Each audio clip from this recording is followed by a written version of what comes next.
Hi friends तो आज आसतु जानिबा एक नुआ जॉब अपडेट विषय रे देखंतु जहाँकि Odisha health mission job vacancy 2025 आछि। अप्लाई 10th +2 ग्रेजुएशन पिला मध्य अप्लाई करि परिबे।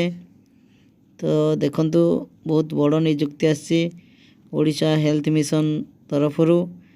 देखो organisation by Odisha health department Balangir रु आछि।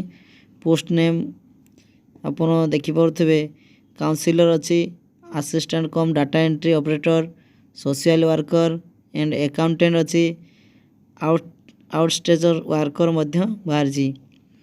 अप्लाई मोड जदि देखिबा ऑनलाइन थ्रू हे परिबो एवं ऑफलाइन मध्य हेउची। स्पीड पोस्ट द्वारा आपण अप्लाई करि परिबे मध्य। Who can apply all Odisha पिला एथिरे अप्लाई करि परिबे।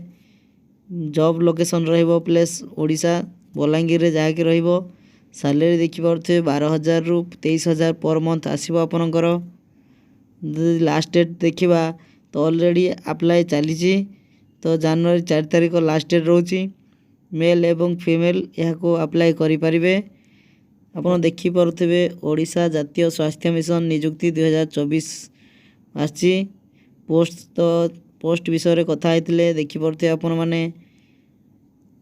एज लिमिट कथा जदि कहबा मैक्सिमम 21 वर्ष रु 40 वर्ष मध्य रहिछि। एवं क्वालिफिकेशन जहाँ कहथिले 10th +2 +3 ग्रेजुएशन जहाँ भी आपण करथिबे जे कोनसी यूनिवर्सिटी रे आपण पास करथिले मध्य आपण अप्लाई करि परिबे। सिलेक्शन प्रोसेस जदि देखिबा मार्क बेसिस सिलेक्शन प्रोसेस हेबो। इंटरव्यू एवं डॉक्यूमेंट वेरिफिकेशन आपनकर हेबो। तापर आपन को जॉब मिलिबो। लास्ट डेट देखंतु 4 जनवरी 2025 लास्ट डेट अछि। जदि आपण माने एही जॉब पई इच्छुक अछंती बा इंटरेस्टेड अछंती ताहले मु डिस्क्रिप्शन रे लिंक दे देउची। आपण जाय कि से इंपोर्टेंट लिंक रे क्लिक करी संपूर्ण तथ्य जानि परिबे एवं अप्लाई मध्य करि परिबे।